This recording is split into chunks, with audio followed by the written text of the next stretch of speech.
국민의힘을 탈당한 이준석 전 대표 빠르면 2주 후에 신당 중앙당 창당대회를 열 것이라고 밝혔습니다. 총선 전에 국민의힘과의 재결합은 없다고 딱 잘라 말했죠. 이준석 신당의 향방 많은 분들이 궁금해하고 계신데요. 이준석 전 대표의 최측근으로부터 얘기를 직접 들어보겠습니다. 김철근 전 국민의힘 당대표 정무실장 나오셨습니다. 어서 오십시오. 예, 안녕하십니까. 김철근입니다. 뵐 때마다 헤어스타일이 달라지시는 것 같아요. 그래요? 오늘 좀 바람이 불어갔고요. 오늘은 자연이 만들어준 스타일이신 그렇습니다. 건가요? 네, 잘 어울리시는 것 같아요. 그래요? 고맙습니다. 예. 네. 어제 많이 바쁘셨죠? 네, 어제 그 현장에 갈비집에 계셨습니까? 네, 갔다 왔습니다. 그러셨군요. 네, 굉장히 사람들도 많이 오시고 관심이 집중돼 있었죠. 언론인들도 굉장히 많이 오셨고요. 예, 갈비집이 어제 꽉 찼던 것 같더라고요. 맞습니다. 예. 반응 어떻게 듣고 계세요? 응원하시는 분들도 많이 계시고 또 네. 우려하는 분들도 계시고 좀 상반되는 것 같기도 하거든요. 저는 국민들은 뜨겁게 반응하고 있다 이렇게 생각합니다. 단 정치를 하고 있는 제1당과 제2당은 못마땅하겠죠. 특히 겉으로는 무덤덤한 척하고 있는 국민의힘 측에서 네. 굉장히 좀 불편하겠죠. 근데 공식 입장이나 어제 윤재욱 원내대표 발언 보면 또 네. 그렇게 가시돋친 발언이 나오진 않았어요. 응원한다, 잘 되길 바란다 이렇게 나왔거든요. 그런데 그게 진심이겠습니까? 정치적인 언어로 보시는 거군요. 그렇습니다. 제가 봤을 때는 좀 국민의힘 입장에서는 그걸 매몰차게 하기도 그렇고 그렇다고 그 진정성 없는 그런 발언으로 좀 그냥 넘어가려고 하는 것 같은데 무관심 비슷하게 국민들은 지금의 이 정치 자체가 대단히 잘못돼 있다 이런 생각을 많이 할 겁니다. 왜냐하면 정치라는 게 기본적으로 문제를 해결해야 되고 가장 관심을 가져야 될 게 경제적인 문제입니다. 네. 국민들이 등 따시고 배부를 수 있도록 하는 게 정치의 영역 아니겠습니까? 오늘 확실하게 보셨잖아요. 김건희 특검과 그 50억 클럽 특검에 대해서 여야가 대치하고 하는 이런 모습 한번 보셨잖아요. 국민들의 의견은 70% 이상은 특검 하라는 겁니다. 그럼 국민의 의사를 수용해서 특검을 해야죠. 왜 안 합니까? 법 앞에 만인은 평등하다면서요. 네. 예외가 있어서는 안 된다면서요. 예. 그거 왜 안 하는 겁니까? 제가 오늘 그 특검 처리하는 과정을 봤는데요. 이른바 반대 토론을 하러 나오신 분들이 좀 시끌시끌했어요. 거의 대부분 검사 출신이었다는 거예요. 그 부분도 특징적이었습니다. 네, 정말 놀랍더라고요. 아니 다른 의원님들도 많은데 왜 하필 검사장 했거나 부장검사를 했거나 이런 분들이 다 나와서 반대 토론을 합니까? 공천 받으려고 사진 찍으러 나오신 겁니까? 뭡니까 도대체? 그렇게 해석을 네. 하셨군요. 저는 정말 황당한 모양을 봤습니다 오늘. 반대 토론에서조차도. 네. 예. 저희 이준석 신당 궁금한 게 많아서 네, 그 얘기 말씀하시죠. 집중적으로 좀 예, 해볼게요. 천아용인으로 불리는 이 네. 이준석계 최측근 중에 이제 네. 김용태 전 최고는 국민의힘 잔류 선언을 했으니까 빼고요. 나머지 멤버들의 이제 신당 합류 가능성 많은 분들이 궁금해하시는데 천하람 순천갑 당협위원장이 내일 오전 10시 기자회견을 국회에 잡아놨더라고요. 네, 맞습니다. 이 기자회견 혹시 신당 합류 선언이 아닐지 그렇게 봐도 되겠습니까? 그건 이제 다 예측할 수 있는 거 아닙니까? 네. 예측할 수 있는 거고 저도 이제 여러 방송에서 이미 다 얘기를 했는데요. 예. 각각이 본인의 그 정치적 의사를 존중해서 국민들에게 알리고 정치적 선택을 할 수 있도록 네. 그렇게 일정이 배려되어 있다 이렇게 했습니다. 그래서 내일 하고요. 예. 다음 주는 아마 다음 주에 허은하 의원도 페북에 이제 결정을 하겠다 다음 주에. 아직 시기를 얘기하지는 않았는데. 아마 다음 주쯤에는 하지 않을까 이런 생각이 들고요. 그럼 이기인 도의원은? 이긴 도의원도 아마 그럴 겁니다. 그러니까 순차적으로 이제 네, 신당에 네, 합류하는 걸로. 네. 근데 왜 한꺼번에 안 하시고 이렇게 차례대로 하시는 것도 무슨 특별한 이유가 있나요? 특별한 이유는 없고요. 그 각자의 처한 사정과 그다음에 생각이 좀 다를 수 있잖아요. 그러면 그 본인들의 그 이른바 서사라고 할 수 있는 예. 그 서사를 국민들께 무겁게 말씀을 드리고 네. 정치적 선택을 한 거에 대해서 이해를 좀 구하고 이러려고 하는 걸로 보입니다. 또 어제 천하용인 멤버들이 없고 이제 이준석 전 대표 혼자 기자회견 했던 거에 대해서 이제 어떤 언론이 나홀로 탈당 이렇게 제목을 또 달아서 이제 그런 부분이 또 궁금하기도 했습니다. 그렇게 이준석 대표의 탈당을 창당하기 어렵다 뭐 이렇게부터 시작을 해서 네. 좀 폄하하고 싶었겠죠. 뭐 음. 그런 기류가 없잖아 있는 걸로 보이는데 천만의 말씀이고요. 그리고 국민을 믿고 광야에 홀로 서서 뚜벅뚜벅 가는 그런 뭐 당당함, 자신감 뭐 이런 걸 보여줬다고 저는 생각합니다. 네. 그리고 또 많은 분들이 궁금해하시는 게 천하용인 멤버 외에 네. 또 신당의 뜻을 같이 할 정치권, 뭐 혹시 거물급 인사나 네. 특히 현역 의원 네. 얼마나 될 것인가. 저는 앞으로 굉장히 많아질 거라고 생각합니다. 어. 굉장히 많아질 거라고 생각하는데 그 시기가 네. 이제 오늘 이제 김건희 특검이 통과가 됐잖아요. 네. 그다음에 이제 거부권을 행사할 걸로 보이는데 바로 그럼 제2요구가 올 거고 그 제2요구가 1월 달에 본회의 가능성이 높아요. 표결을 할지 아니면 2월 달에 할지는 모르겠어요. 그건 이제 민주당과 국회의장의 마음이니까. 예. 그건 이제 국회의장의 시간이죠. 예. 네, 그 상황에 대해서는. 2월까지도 생각하고 계신 거군요. 그럴 수도 있죠. 왜냐하면 여야가 공천을 다 하고 나면 현역 의원이 탈락하거나 배제되는 의원들이 생길 거 아니겠습니까? 예. 그러면 제가 보기에는 지금 한동훈 장관이 불출마 선언한 것 자체가 현역을 엄청나게 물갈이 하겠다 이런 걸 지금 뜻하는 거거든요. 그럼 그 의원들이 실제 마지막 본회의에 와서 제2요구에 찬성을 해보니까 그 특검 해야 된다고 찬성을 하는 경우 그럴 가능성 18명만 있으면 되거든요. 네. 그럴 가능성도 배제할 수 없는 거죠, 사실은.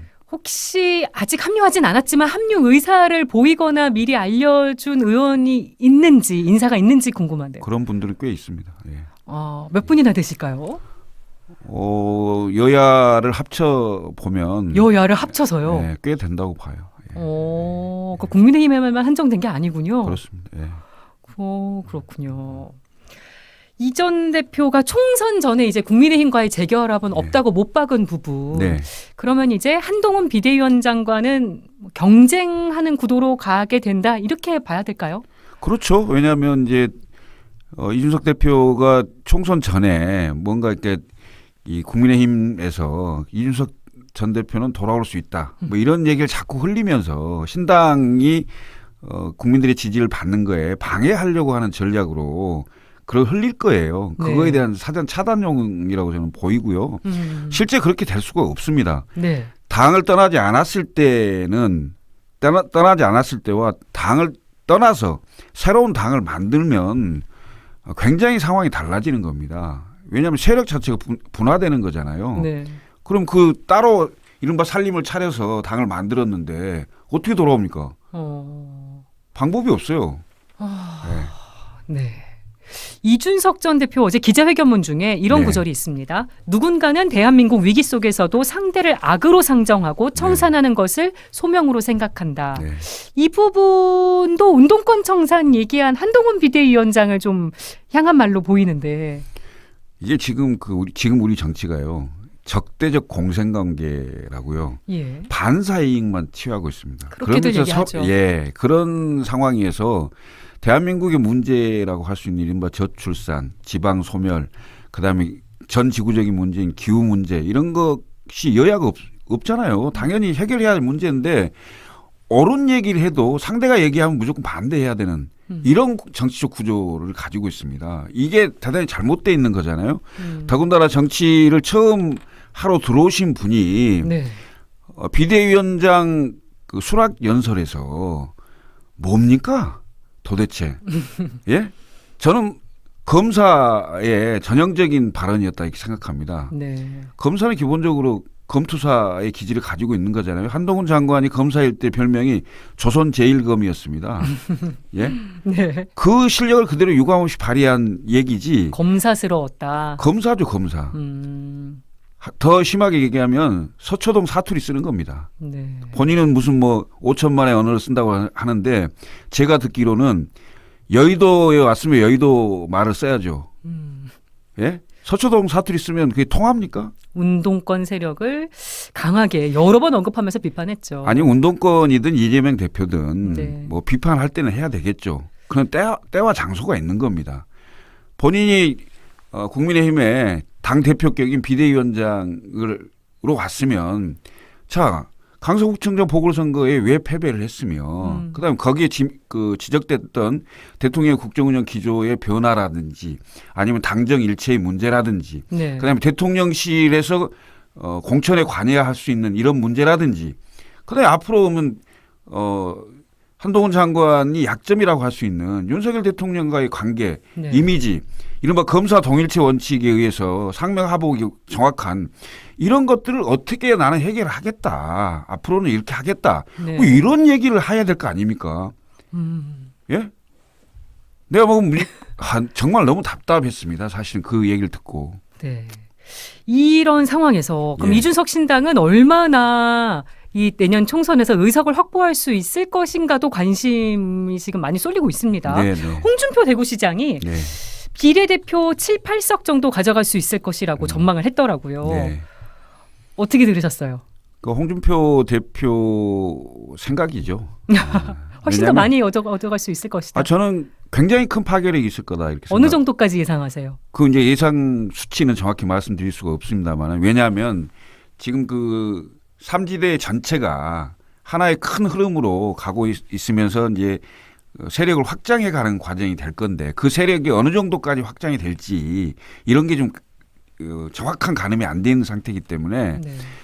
구체적인 수치는 말할 수 없으나 적어도 교섭단체 이상은 구성하지 않을까 이렇게는 생각을 하고 있습니다. 예. 지금 제3지대로 하고 있는 양당, 거대 양당을 빼고 네. 다른 당과의 연대나 뭐 이런 가능성도 다 염두에 두고는 계신 거잖아요. 제가 보기엔 큰 흐름은 결국은 그 양당의 적대적 공생관계를 해소하는 정치를 해야 된다고 주장을 하고 있기 때문에 기본적으로 양극단 극자 10%, 극우 10%를 제외한 합리적 개혁 세력이라고 판단되는 그다음에 논의가 가능하고 합의가 가능한 이런 세력이라면 연대도 가능할 수 있고. 뭐 다양한 방법이 있을 수 있다 이렇게 말씀드리겠습니다. 네.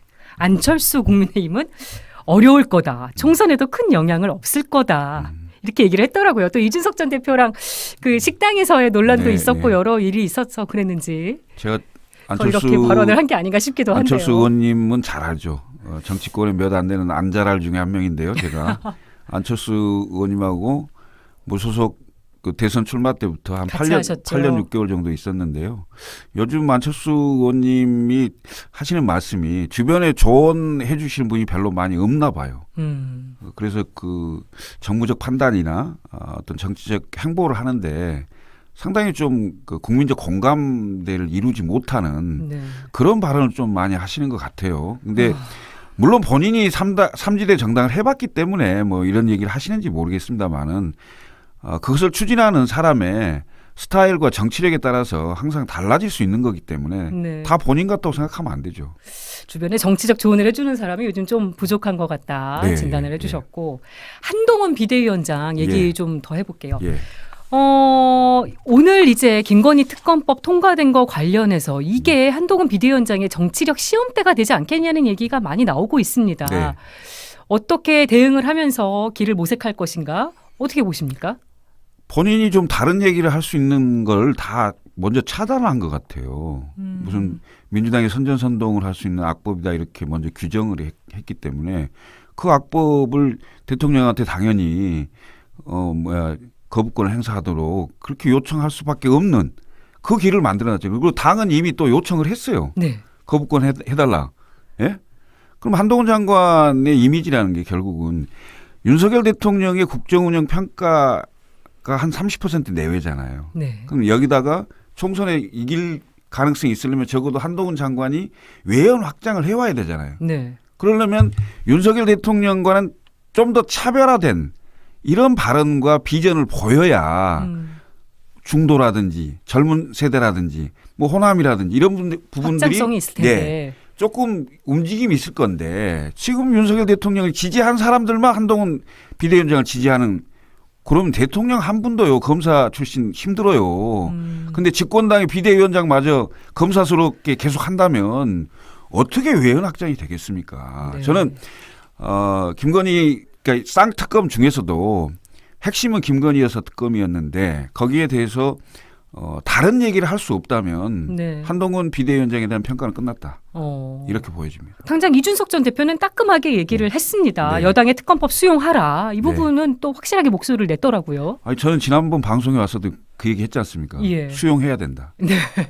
결국은 수용 안 하고 거부권을 행사하더라도 결국은 국회 재의결이 돼버리면 통과돼 버리면 그걸 어떻게 감당할 겁니까? 네. 예.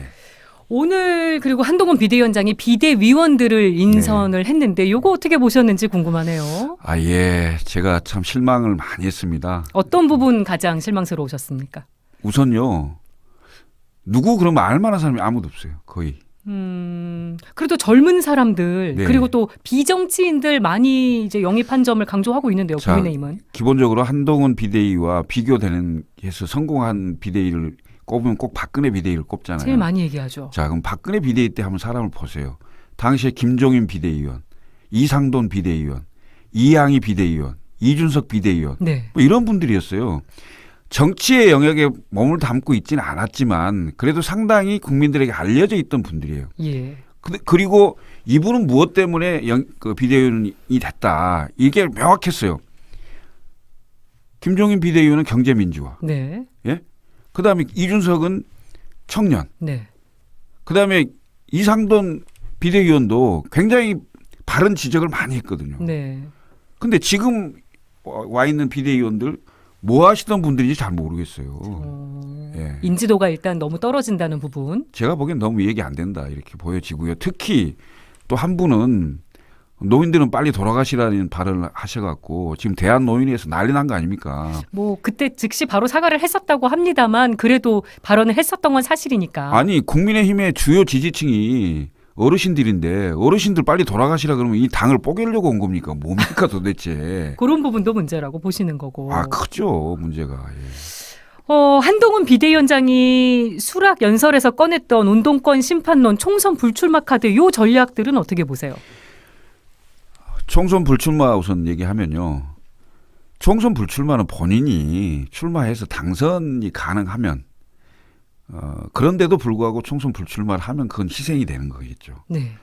우선 한동훈 비대위원장이 수도권의 험지에 가서 당선될 만한 곳이 없어요. 강남 3구 빼고는. 네. 그렇지 않아요? 제가 보기엔 그렇습니다. 서울, 경기, 인천 뭐 다 찾아봐도. 네. 그리고 가서 이기려면 그 본인 지역구만 열심히 해야 돼요. 다른 데 지원을 갈 수가 없어요. 왜냐하면 지역 자체도 힘든 지역이니까. 예. 그다음에 두 번째 비례는요. 지금 선거법이 그 결정이 안 돼 있습니다.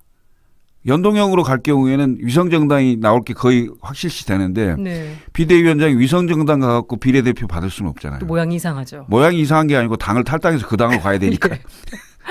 그러니까 말이 안 되는 거잖아요. 그러니까 본인도 다 계산을 해서 꺼낸 카드일 것이다. 결국은 본인이 희생하는 모양새만 취하는 건데, 예?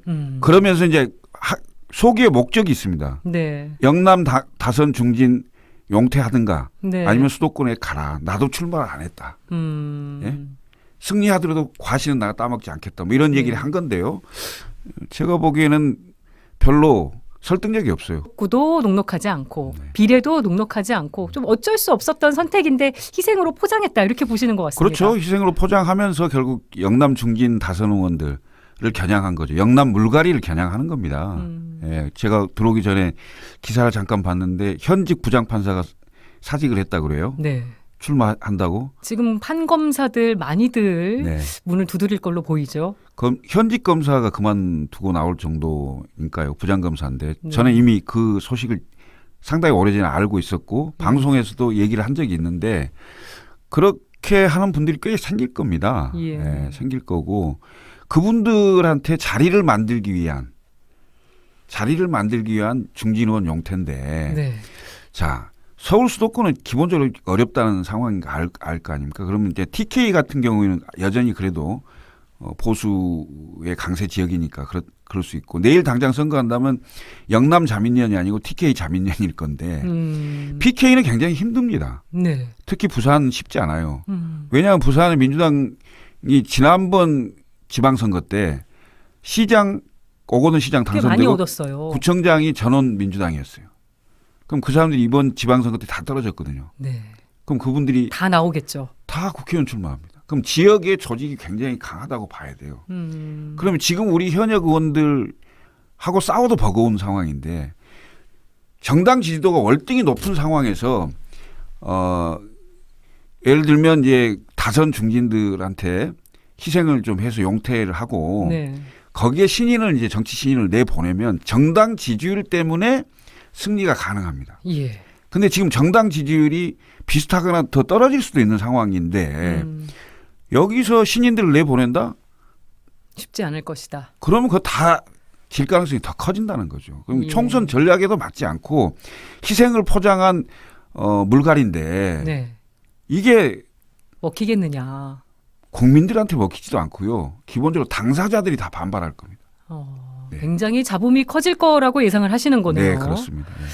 운동권 심판론 꺼낸 건 어떻게 보셨어요? 운동권 심판론 저는 꺼낼 수 있다고 봐요. 왜냐하면 운동권이 16대 17대에 국회에 진출했거든요. 네. 더 빠르신 분은 이제 15대 때도 오신 분도 있고 하는데 무려 20년을 넘게 이 나라 정치에 상당히 비주류에서 주류로 거의 다 와 있고 네. 특히 민주당은 운동권 출신들이 완전히 다 장악해 있다고 봐도 다 과언이 아니죠. 그런 상황에 대해서 운동권 정치 폐해에 대해서 모르는 사람 없어요. 다 알아요. 네. 민주당도 알고 있을 겁니다. 그렇지만 쳐내기가 힘든 거겠죠. 음. 예. 그런데 그건 결국 국민들의 뜻에 맞게가 되는 거잖아요. 예. 이것을 취임 일성으로 할 얘기는 아니다 이 소리입니다. 제가 드리는 말씀은 비대위원장 수락 연설에서 비대위원장- 운동권을 때릴 거는 비대위원장 수락 연설은요. 나는 앞으로 윤석열 정부와 당정일체 문제, 그다음에 대통령실의 공천 문제, 그다음에 우리가 강서구청장 패배를 왜 하게 됐는지 나는 대통령한테 이렇게 국정운영 기조를 바꿔달라고 얘기하겠단 말이야. 예. 뭐 이런 얘기를 해야 되는 거 아닙니까? 그래야 역시 한동훈이다 이런 얘기 했을 거 아니에요? 근데 아니나 다를까 역시 한동훈이었습니다. 제가 네. 봤을 때는. 아주 검사스러운 연설이었다고 보시는 거죠. 윤석열 대통령이 쳐놓은 울타리에서 단 한 걸음도 밖으로 나갈 수 없는 당정일체가 훨씬 강화된 네. 그런 모습으로 보입니다. 여당의 리더십도 좀 얘기를 해봤으면 좋겠습니다. 윤석열 정부 출범 후에만 지금 여권 지도부 교체가 7번째입니다. 네. 혹설로는 한동훈 다음도 있을 수 있다. 총선 전에 이런 얘기도 있다고 하는데 이건 어떻게 보십니까? 제가 얘기했지 않습니까? 한 달짜리라고. 어, 왜냐하면 총선은 다가오고 국민의힘의 지지율은 답보 상태고 네. 그리고 수도권은 폭망이고 PK가 위험하고 그다음에 이제 이준석 신당이 뜨잖아요. 가칭 개혁신당인데 이 개혁신당이 떠서 제3지대의 세력을 상당히 확보하는 상황이 되면 네. 그런 상황까지 되면 TK도 불안한 상황이 되잖아요. 그러면 안전할 곳이 한 군데도 없어요. 그러면 결국은 한동훈 비대위원장 체제로 선거가 불가능하다는 생각이 나올 거예요. 위상이 예. 계속 그렇지 하지 않을 것이다. 예. 만약에 윤석열 대통령이 지금이라도 국정운영 기조를 완전히 바꾸는 네. 지금까지 1년 6개월은 내가 잘못했는데 앞으로 내일 취임식 한다고 생각하고 앞으로 3년 6개월은 이렇게 해서 바꾸겠습니다. 잘하겠습니다. 예? 국민 여러분 죄송합니다. 예. 뭐 이렇게 혹시 180도 바뀌어서 그렇게 할 가능성은 없다고 보죠. 사람 안 변하거든요. 네. 예. 그렇게 하지 않는 한 어떤 누구를 내세워서 대리로 그게 해결되지 않는다 이렇게 저는 보여집니다. 한동훈 비대위원장과 이준석 전 대표가 같이 윈윈하기는 쉽지 않아 보입니다. 이미 경쟁자가 된 거죠. 둘 중에 한 사람은 정치적 생명이 갈리지 않을까 이런 예상이 되는데 그러지 않겠습니까? 띠도 같아요. 73년생, 85년생. 12년 차이어서 85년생 대표를 찍어내고 네. 73년생 대표를 비대위원장 시키면서 세대 교체라고 얘기하는 아이러니도 있습니다. 네, 점점 젊어지고 있기는 한데 네. 그리고 여야 모두 당 대표 출신이 당을 떠났거나 떠나려고 하는 이 상황은 또 어떻게 읽고 계세요? 지금요, 그 정치가요, 근본적으로 그 양쪽의 극단적인 그 세력, 예를 민주당은 개딸, 그 다음에 국민의힘은 태극기, 얘 뒷다리가 딱 잡혀 있어요. 그래서 한 목소리를 강요당합니다. 네. 그러니까 국민의힘은 윤석열 대통령의 목소리, 네. 민주당은 이재명 대표의 목소리, 이 목소리만 나오고 있기 때문에 정치다운 정치가 되지가 않습니다. 그래서 음. 국회는 항상 파행이고 상대가 얘기하면 옳은 얘기든 그런 얘기든 상관없이 진영에 따라서 딱 갈립니다. 이런 정치가 계속되고 있기 때문에 저는 대한민국 정치에 대단히 문제가 있다고 보는 거고요. 네. 우리가 과거에 정치적 거목이었다고 얘기하는 YS나 DJ 같은 분들은 당내에 비주류가 목소리를 내고 활동할 수 있는 공간을 어느 정도 열어줬어요. 네. 한 30-40% 정도는. 그렇기 때문에 그 완충이 있었고요. 그다음에 당내에서 비판하는 세력이 있기 때문에 당내 민주주의를 하려고 하고 공정하게 하려고 하고 예. 그런 스스로의 자정 그 장치가 있었던 거죠. 근데 네. 그 자정 장치를 전부 다 없애려고 하는 거잖아요, 지금. 그러니까 지금 양쪽 당에서 둘 다 당대표 출신이 네. 이렇게 나오는 상황이 굉장히 이례적이긴 해요. 그렇습니다. 어느 선거 때보다 정말 그 내부 투쟁, 네. 그 내부 그 과정이 굉장히 복잡한 선거가 될 것 같은데요. 제가 보기에는 현실화될 겁니다. 네. 이낙연 전 총리도 저는 아마도 신당을 창당할 걸로 이렇게 예상하고 계시고. 예. 마지막으로 요 질문 드릴게요. 이낙연 전 대표의 최측근이 네. 대장동 의혹 최초 제보자였다는 부분, 네. 이 부분은 어떻게 보셨습니까? 그분이 저희 고향 선배입니다. 아, 네. 남 실장님. 네. 같은 뭐 그분이 용기를 내서 본인이 이제 스스로 밝혔는데요. 이낙연 전 대표는 몰랐다는 거예요. 근데 이제 본인이 만약에 혼자서 했다고 얘기를 하셨죠. 예, 남평호 이제 실장 이분이 이제 밝혔는데요. 이걸로 인해서 상당히 이낙연 전 총리가 당에 남아 있기가 쉽지 않은 네. 이런 형국으로 갈 것 같습니다. 오히려 네. 더 가속화시킨 게 아닌가. 이 상황까지 와버린 예. 거예요. 알겠습니다. 김철근 전 국민의힘 당대표 정무실장과 인터뷰 오늘 여기까지 하겠습니다. 나와주셔서 고맙습니다. 예, 감사합니다. 새해 복 많이 받으십시오. 네, 복 많이 예. 받으세요. 예.